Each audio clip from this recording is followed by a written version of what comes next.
The smell of old cardboard and mothballs filled my nose as I sorted through yet another dusty box in my parents' attic. My mother's voice drifted up from below, that familiar tone of gentle disappointment that had become her default when speaking to me. "Rebecca, dear, you don't have to do this today. I know you're busy with work. I am Rebecca Jackson, and at 38 years old, I was still trying to be the good daughter, even after everything." "It's fine, Mom," I called back, carefully stacking photo albums to one side. "You said you wanted to declutter before the renovation." My fingers brushed against something leather-bound at the bottom of the box. A diary. No, several of them, tied together with a faded ribbon. My mother's neat handwriting marked the dates. 1998-2002. The years everything changed. I quickly buried them under some old sweaters. Something told me these weren't meant for the donation pile. "Becca?" My sister Lily's voice now, sweet as honey. "Mom says dinner's almost ready." I descended the attic stairs to find Lily standing there, perfect as always in her cream cashmere sweater. At 35, she still managed to look like the fragile teenager our parents had spent decades protecting. "You've got dust in your hair," she said, reaching out as if to brush it away. I stepped back, avoiding her touch. The dining room was a museum of forced smiles and unspoken tensions. Dad sat at his usual place, fiddling with his napkin. Mom brought out her signature pot roast, the one she'd made the night I told them about the divorce. "How's the new apartment?" Dad asked, passing the potatoes. "It's good. Stella's a great roommate." "Still sharing at your age?" Lily's voice dripped concern. "I worry about you, living like a college student." "I'm fine, Lily. The divorce settlement—" "Let's not discuss that," Mom cut in sharply. "We're here to talk about something important." My fork paused halfway to my mouth. The last time she'd used that tone, she was telling me she believed my ex-husband's lies about my emotional instability. "Your father and I have been thinking," she continued, reaching for Dad's hand. "With the market so uncertain and our age to consider, we've decided to transfer the estate early." The pot roast turned to ash in my mouth. "We're leaving everything to Lily." The words hung in the air like smoke. I set my fork down carefully, afraid I might snap it in half. "Everything." My voice sounded distant, even to me. "The house, the savings." "It makes sense," Dad said, not meeting my eyes. "Lily needs the security. You're the survivor, Rebecca. You always land on your feet." I looked at my sister. She was staring at her plate, but I caught the slight upturn of her lips. "You're right," I said, my tone perfectly level. "I am a survivor." "Oh, sweetheart." Mom's eyes welled up. "We know this might seem unfair, but Lily's so fragile. After everything she's been through. Everything she's been through." The words echoed in my head as I remembered the diaries upstairs. My hand tightened around my water glass. "Of course," I said, standing up. "If you'll excuse me, I need some air." I walked to the front porch, my heels clicking against the hardwood floors my father had installed when we were children. Behind me, I heard Lily's soft voice. "Should I go check on her?" "No," Mom replied. "You know how she gets. She just needs time to process." Standing in the cool evening air, I pulled out my phone and texted Stella. "Found something interesting in Mom's attic. Need your help." The response came quickly. "Wine night? My place?" I looked back through the window. My perfect sister was hugging our mother, probably murmuring comforting words about how I'd come around eventually. How I'd understand that this was for the best.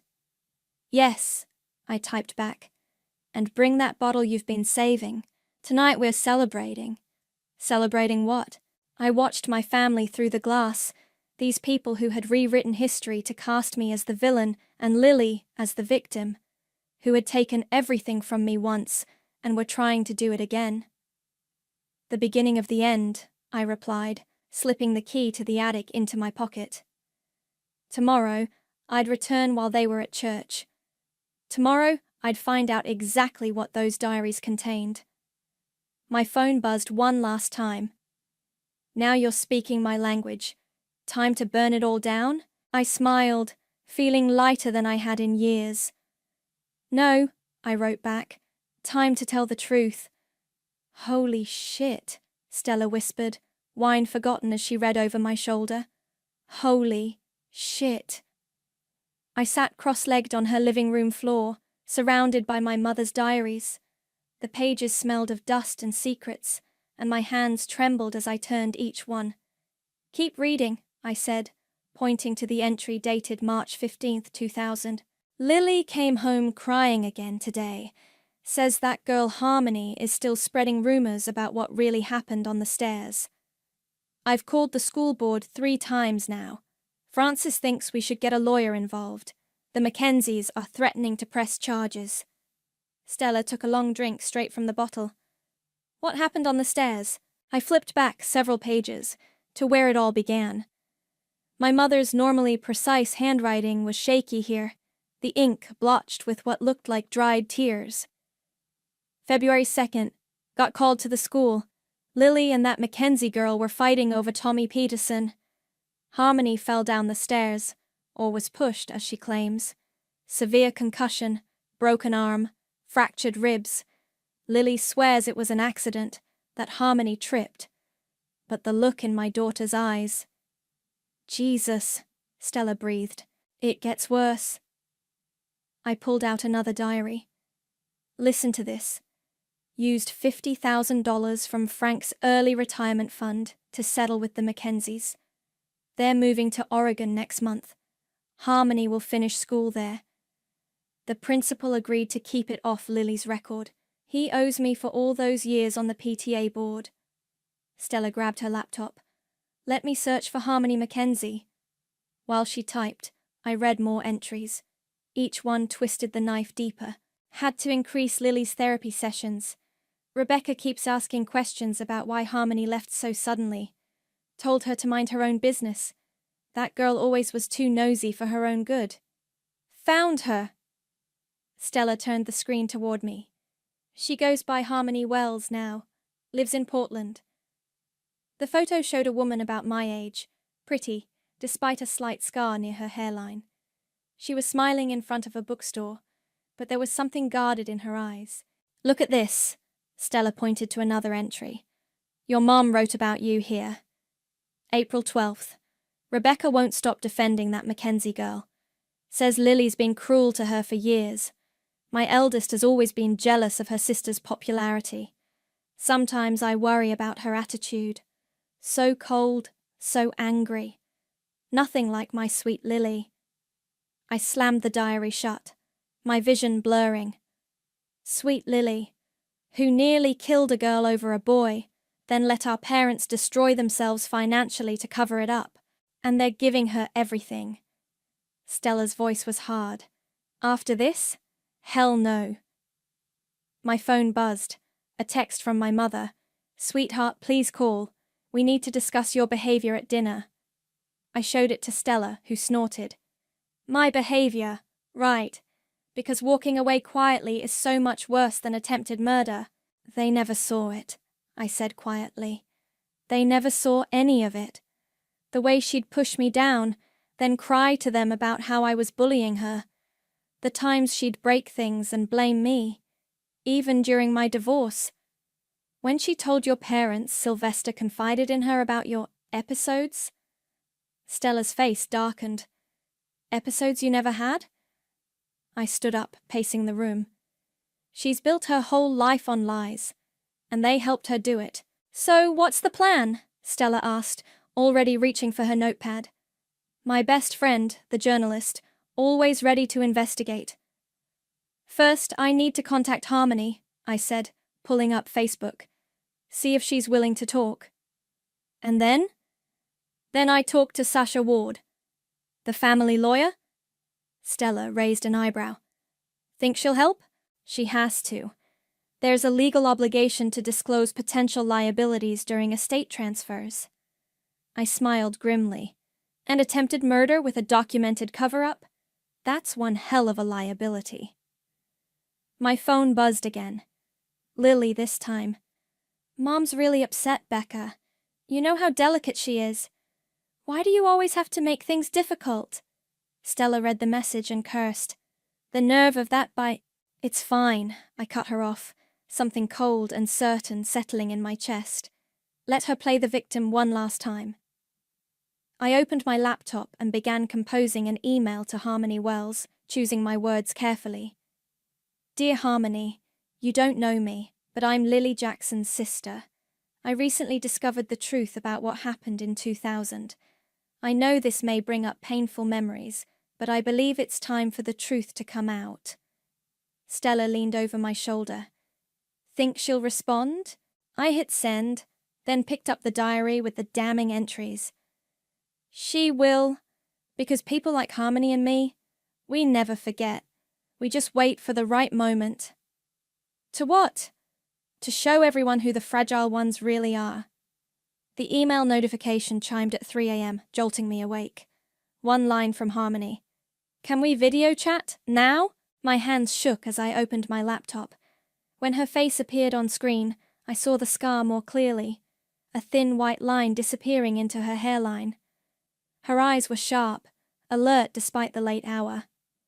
You look like her, Harmony said without preamble. But you're not like her at all, are you? No, I replied. I'm not. Tell me why you're doing this. After 20 years, why now? I told her about the diaries, the inheritance, the years of manipulation.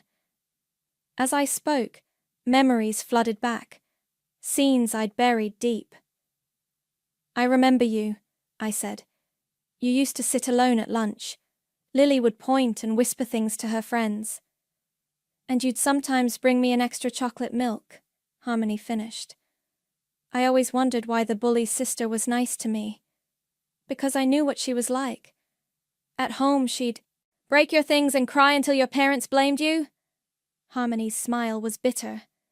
Yeah, she did that to her friends too, until they weren't useful anymore. My phone buzzed. Another text from my mother. Lily's having anxiety attacks about you missing Sunday dinner. Please be reasonable. I showed the message to Harmony, who laughed darkly. Still playing the same games, I see. Did you know they paid your family to move? My parents never told me about the money. Harmony leaned closer to the camera. But I knew something happened. One day I'm in the hospital, the next we're moving across the country. My dad said it was a fresh start.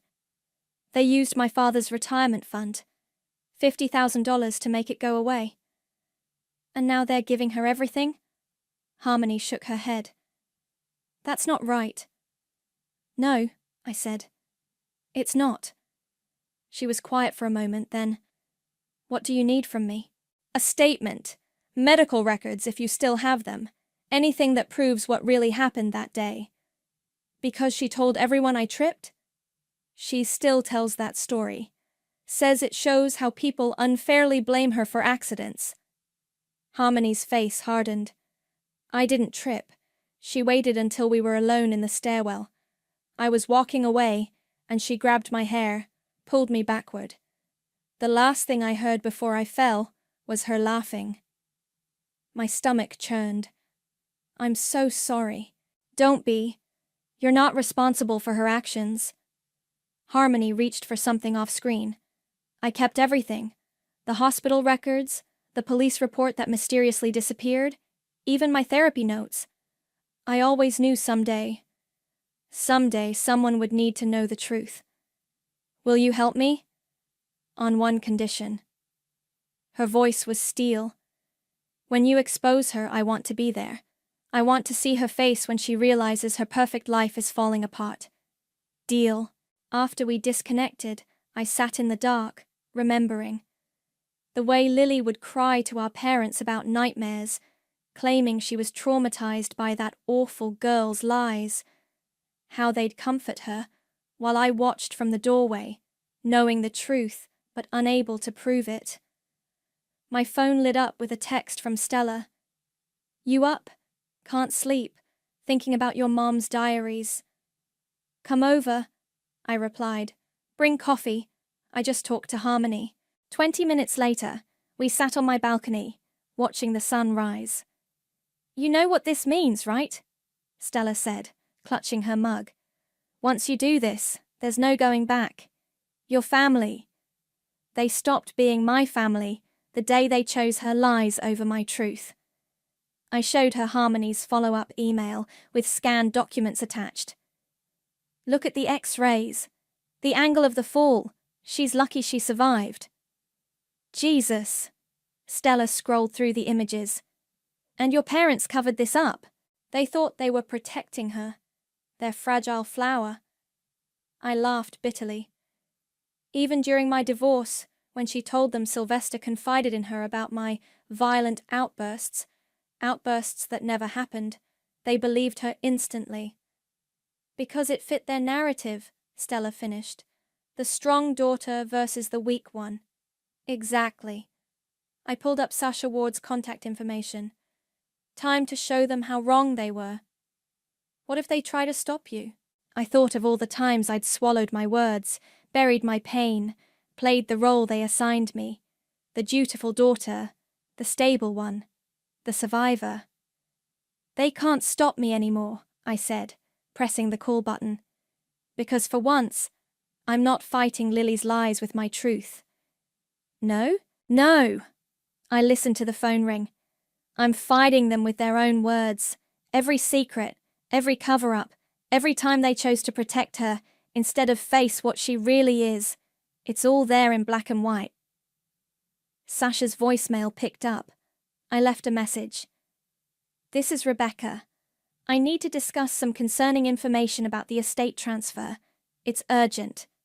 And Sasha, bring a recorder.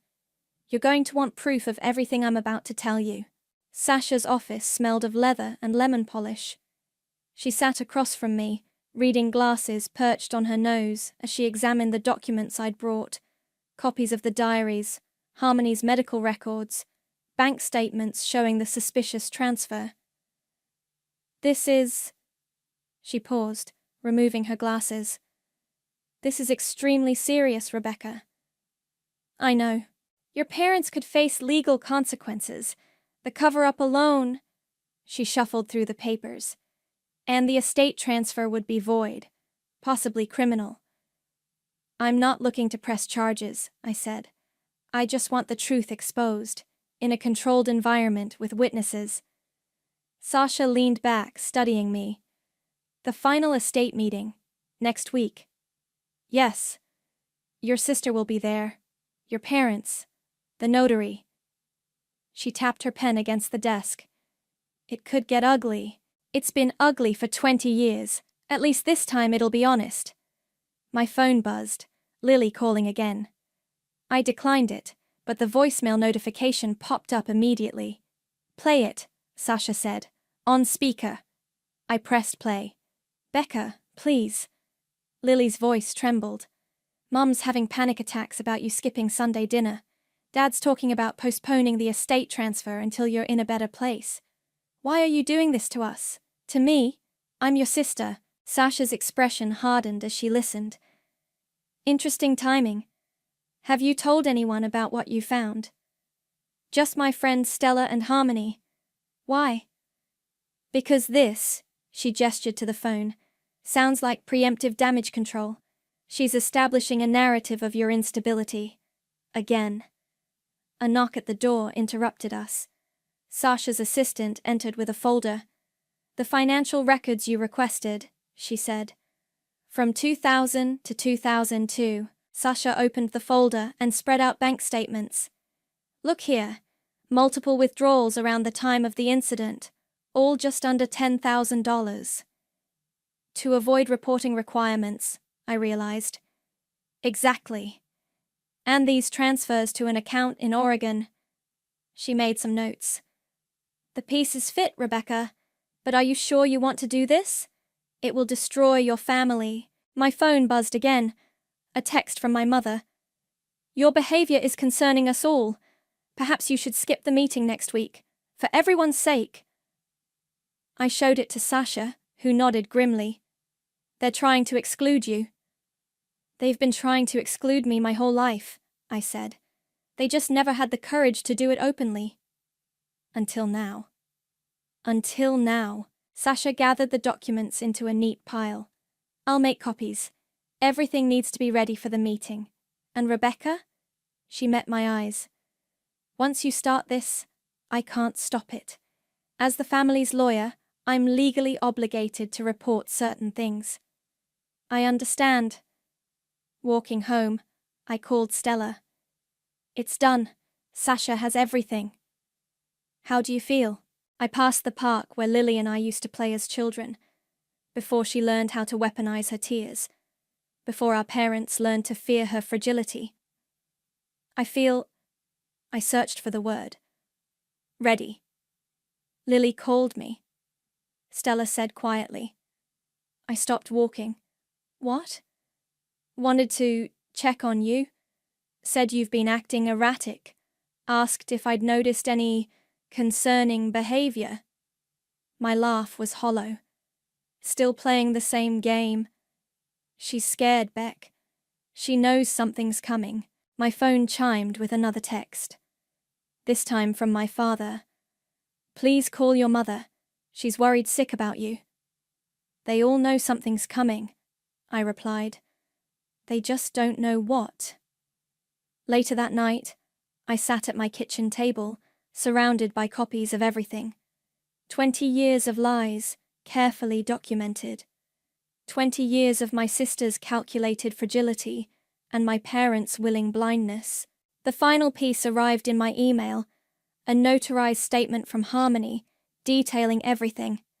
At the bottom, she'd added a personal note. Rebecca, I spent years in therapy dealing with what your sister did to me. Not just the physical injuries, but the psychological damage of being called a liar, of watching her play the victim while I was forced to leave my home, my friends, my life. I'm not that scared teenager anymore. And from what you've told me, you're not the silent witness anymore either. Let's finish this. H. I printed the statement, added it to the pile, and began making copies. One for Sasha, one for the notary, one for each of my parents, and one sealed in an envelope with a local reporter's name on it, just in case they tried to bury the truth one last time. My phone lit up with another message from Lily. Whatever you're planning, please don't. Haven't you hurt this family enough? I didn't respond. Instead, I texted Harmony, everything's ready. See you next week.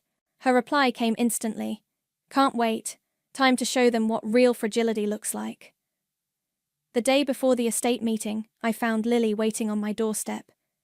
She wore her victim costume well, oversized sweater, no makeup, eyes wide with manufactured concern. We need to talk, she said, pushing past me into my apartment. Come in, I muttered to the empty doorway. Lily paced my living room, wringing her hands. What are you doing, Becca? Mum can barely sleep. Dad's talking about seeing his doctor for anxiety medication. Interesting how their anxiety always spikes when they can't control me. She stopped pacing. What's that supposed to mean? You know exactly what it means. I moved to the kitchen, putting the counter between us. Like when they had anxiety during my divorce, when they believed your lies about Sylvester. He told me things. He never told you anything. My voice was ice. You made it up, just like you made up everything else. Lily's face changed, subtle but significant. The vulnerable mask slipped for just a second, revealing something harder underneath. Careful, sister, she said softly. You're sounding paranoid again. Am I? I leaned forward. You know, I've been thinking a lot about stairs lately, and skeletons, the kind that don't stay buried. The color drained from her face. What are you talking about? I think you know. How is Harmony these days? Lily grabbed the counter for support. Who? Harmony Mackenzie. though she goes by a different name now. Had to change it after she moved. After the accident. Stop it. Her voice shook. You don't know anything. I know everything, Lily. Every detail. Every lie.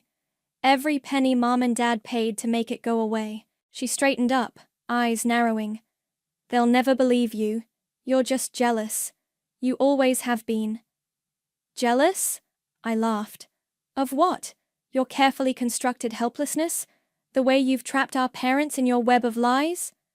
I haven't trapped anyone, she hissed. They love me. They choose me. Every time. Because you've never given them a choice. I pulled out my phone, showed her a photo of the diaries. But choices have consequences, sister dear. Even delayed ones. Lily's hands started shaking. Where did you get those? Mom's attic. She really should have burned them instead of just hiding them. But then again, Mom never could face the truth about you, could she? She lunged for the phone, but I pulled it back. Careful. Wouldn't want another stairway incident, would we? You bitch, she whispered. You're trying to ruin everything. No, I'm just finishing what you started. I walked to the door, opened it. See you tomorrow at the meeting. Don't forget to bring your tears. You're going to need them. After she left, I called Stella. She was here. What happened? She showed her real face. Finally. I sent her a video clip from my security camera, showing Lily's visit. Just in case she tries to claim I threatened her. Smart. Stella paused. How are you holding up? Before I could answer, my phone buzzed with a text from my mother. Lily just called in hysterics. What did you say to her? Then another. This behavior needs to stop. We're postponing tomorrow's meeting. No, I texted back. We're not. I forwarded the messages to Sasha, who responded immediately. Meeting proceeds as scheduled. All parties have been legally notified. Any attempt to postpone could be seen as deliberate obstruction. It's happening, I told Stella. Tomorrow at 10 a.m. Want me to come? No, but stay close to your phone. If they try to stop me, I want that envelope delivered to your editor immediately. Later that night, I couldn't sleep. I watched the security footage again. The moment Lily's mask slipped, revealing the monster beneath. The same monster I'd seen that day in high school, watching from a classroom window as they carried Harmony out on a stretcher. My phone lit up with a text from Harmony. Just landed. Hotel's close to the lawyer's office. You ready for this? I thought about all the years of silence, of watching Lily manipulate and destroy while our parents enabled her, of losing my marriage, my inheritance, my family's trust, all because I wouldn't play along with the lies. Ready, I replied. Did you bring it? The medical records? Yes, and something better. Found my old diary from that year. Detailed everything she did leading up to that day. The threats, the stalking, the rehearsed tears when teachers questioned her. Still want to do this? I looked at my mother's diaries, stacked neatly in my briefcase. 20 years of truth, ready to shatter 20 years of lies. Yes, I texted back. It's time they all saw the real Lily, the one behind the tears. Harmony's response was immediate. Then let's give them something to really cry about. Sasha's conference room felt too small for the weight of what was about to happen. My parents sat on one side of the mahogany table, Lily between them like always. The notary, a thin man with wire-rimmed glasses, arranged his papers with mechanical precision. I chose the seat directly across from Lily. Let her see my face when it all came down. Before we begin, Sasha said, setting up a recording device, I need to confirm that all parties consent to this meeting being recorded. My mother's hand fluttered to her throat. Is that necessary? It's standard procedure, Sasha replied smoothly. For everyone's protection. A soft knock at the door made Lily jump. Her eyes widened as Harmony walked in, elegant in a charcoal suit that didn't quite hide her slight limp, another souvenir from the stairs. Who is that? My father demanded. This is a private family matter. Ms. Wells is here as a material witness, Sasha explained. Her presence is relevant to the estate transfer. Lily's fingers trembled as she reached for her water glass. I don't understand. You will, I said quietly. Show them, Sasha. Sasha distributed copies of the first diary entry. My mother's face went ash-white as she recognized her own handwriting. Where did you get these? She whispered. The attic, right next to where you buried the truth about what Lily did. Stop this, my father stood up. We're not doing this today. Sit down, Frank. Sasha's voice was steel. As your lawyer, I strongly advise you to hear everything. There are legal implications you need to understand. Legal implications? Lily's voice rose. From old diaries? This is ridiculous. Becca's just trying to hurt me again. Again? Harmony spoke for the first time. Like you hurt me, Lily? The room went silent. Lily stared at Harmony, really seeing her for the first time.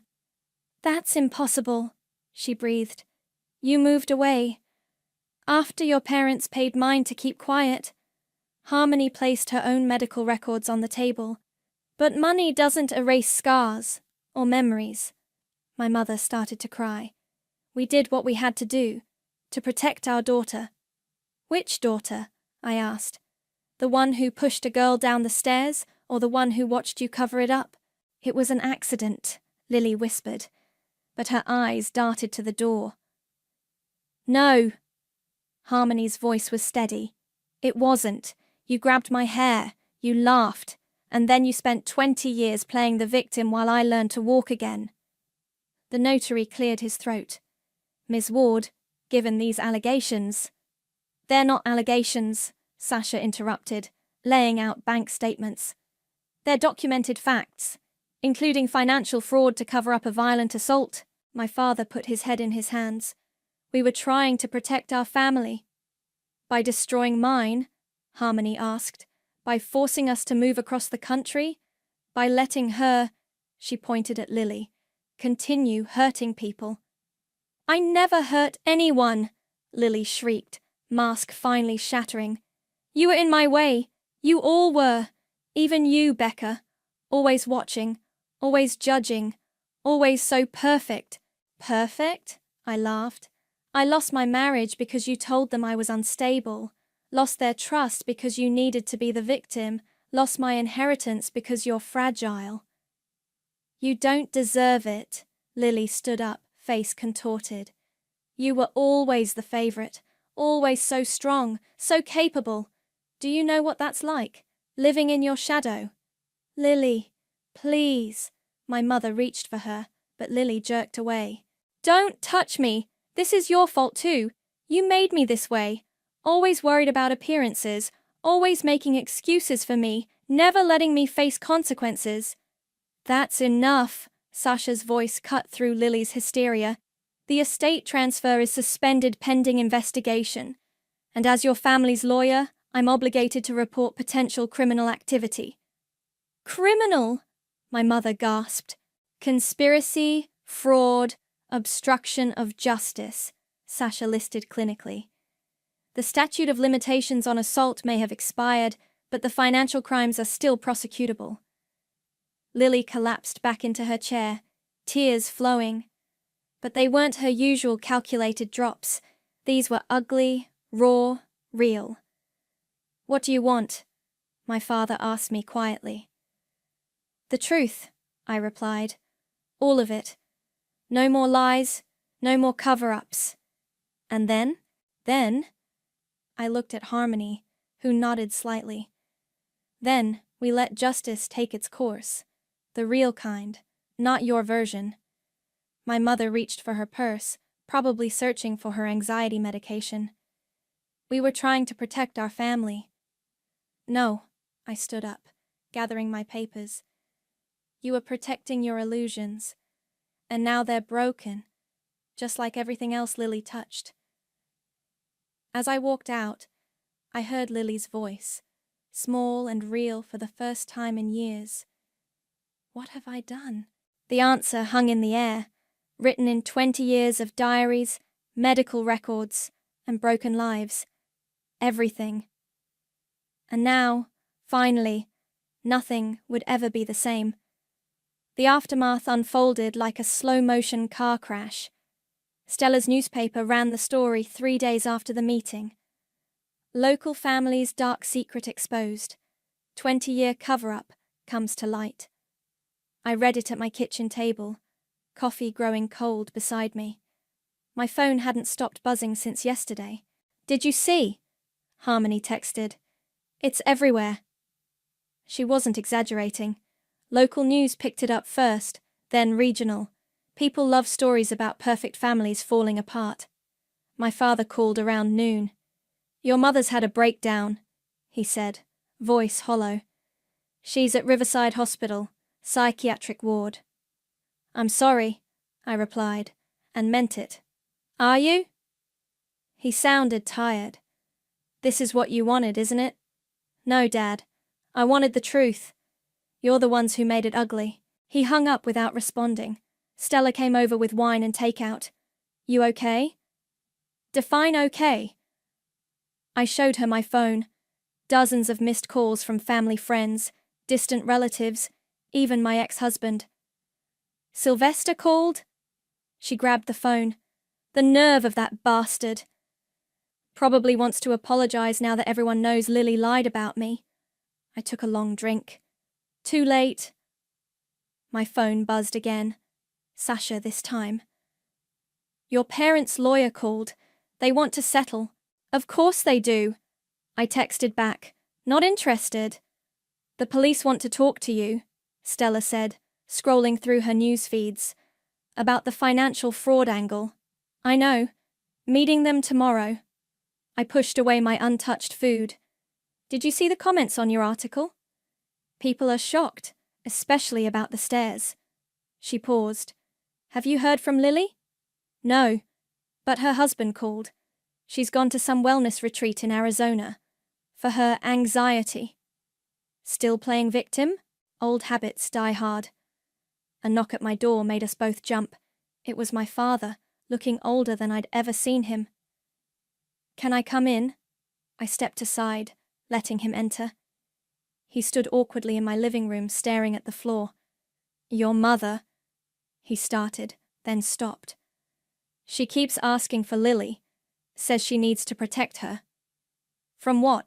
The truth?" "From herself." He finally met my eyes. "The doctors say, they say this pattern of enabling, it's destroyed both of them. And me. All of us." "Not all of us," I said quietly. "Some of us survived." "Rebecca," his voice broke. "I failed you. We failed you." "Yes," I replied simply. "You did. The house is being seized," he continued, "for the fraud investigation. Your mother's medical bills.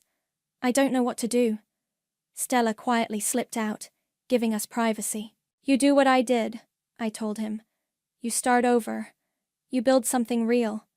"How?" He looked lost. This man who had once seemed so solid. "How did you do it?" "One day at a time, without lies, without Lily's games." I poured him a glass of water.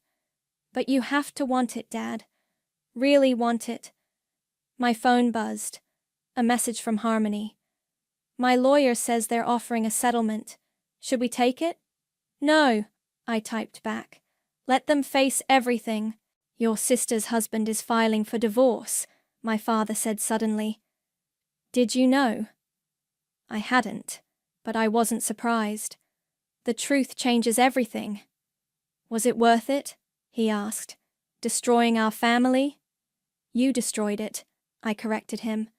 20 years ago, when you chose lies over justice, I just exposed what was already broken." He nodded slowly, tears in his eyes. "I should go. Your mother. They only allow short visits." At the door, he turned back. "That girl, Harmony, how is she?" "Strong," I said. "Like she always was. Like I had to be." After he left, I called Harmony. "How are you holding up?" "Better than your family," she replied. "My therapist says this is good closure." "Is it?" "Getting there." She paused. "Your mom's doctor called me. Wants to know if I'll consider a supervised meeting. For healing." "Will you?" "Maybe. When I'm ready." She took a breath. "You know what's strange? I'm not even angry anymore. I just feel free." I looked around my apartment, at the life I'd built after they tried to break me, at the strength they never wanted to see. "Yeah," I said. "I know exactly what you mean."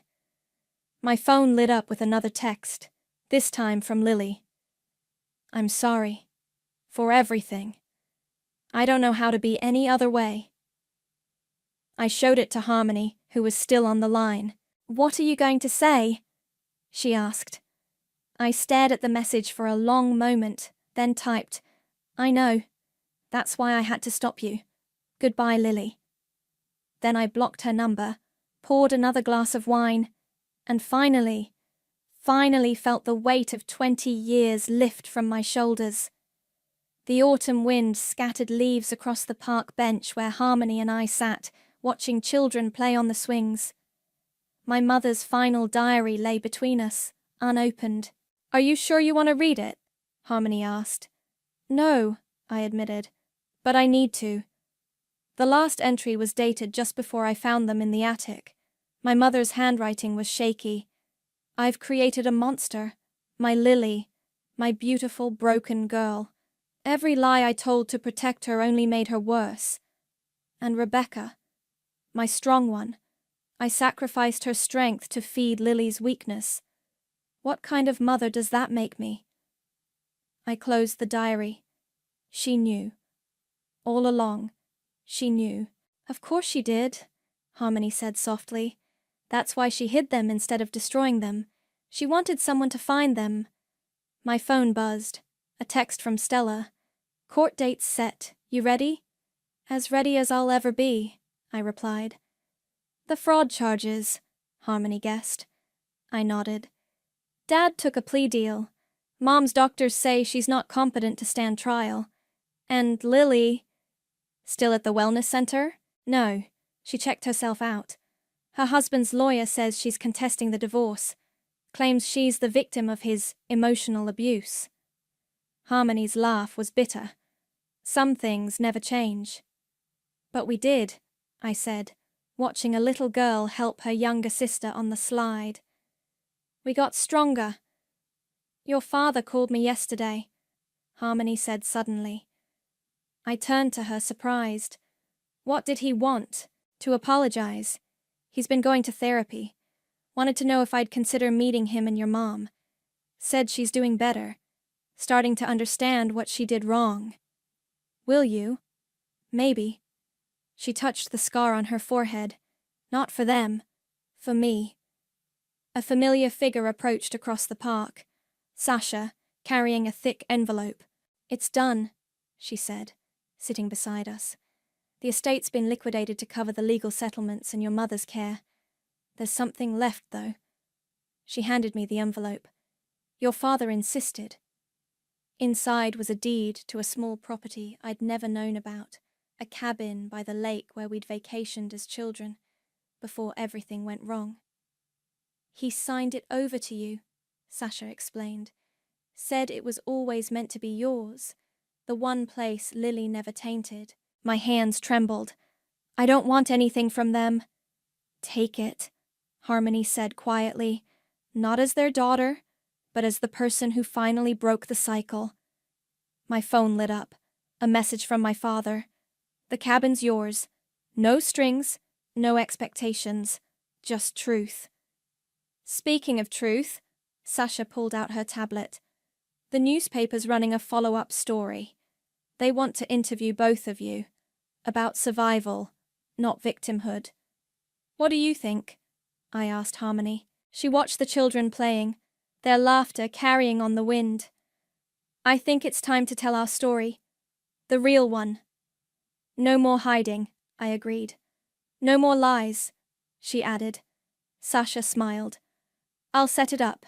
And Rebecca, your mother's doctor called. She's been asking for you. Not yet, I said firmly. I'm not ready. That's okay too. Harmony squeezed my hand. Healing isn't a race. We sat in comfortable silence, watching the sun sink lower. A small girl fell near our bench, scraping her knee. Her sister helped her up, dried her tears, made her laugh. Look at them, Harmony whispered. That could have been us. Should have been us. It wasn't, I said. But maybe our story will help another Rebecca. Another Harmony. Worth it then? I thought about the cost. My family shattered. My mother in treatment. My sister still spinning lies. But I also thought about the truth, finally free. The justice finally served. The strength finally acknowledged. Yes, I said. Worth everything.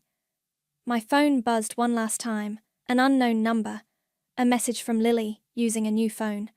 I'm getting help. Real help. Not for them. Not for you. For me. I don't expect forgiveness. I just wanted you to know. I showed it to Harmony, who read it thoughtfully. Do you believe her? I don't know, I admitted. And for the first time, I don't care.